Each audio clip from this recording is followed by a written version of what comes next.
नमस्ते, प्रणाम, हर हर महादेव। कैसन बनी रहुआ सभे।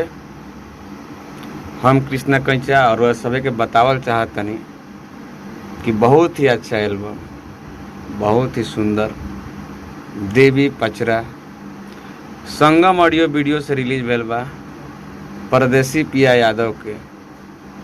तो हम आशा न पूर्ण विश्वास करब कि रहुआ सभे एक बार संगम ऑडियो वीडियो के चैनल पे जाई और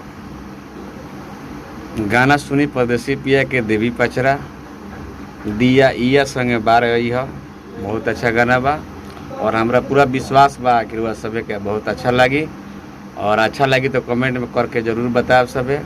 और ये हमार ब्लॉग सभे कृष्णा कैचा ब्लॉग्स, तो इस चैनल के भी सब्सक्राइब करब, लाइक करब, ताकि जौन भी एल्बम आई हम रउआ सभे के ये चैनल के माध्यम से बताइब और शेयर करब और वह सभे सुनब। और एक बार संगम ऑडियो वीडियो के चैनल पर जाएं और सुनी परदेसी पिया यादव के बहुत अच्छा सॉन्ग आयल बा दिया इया संगे बार रही है। जय माता दी, हर हर महादेव।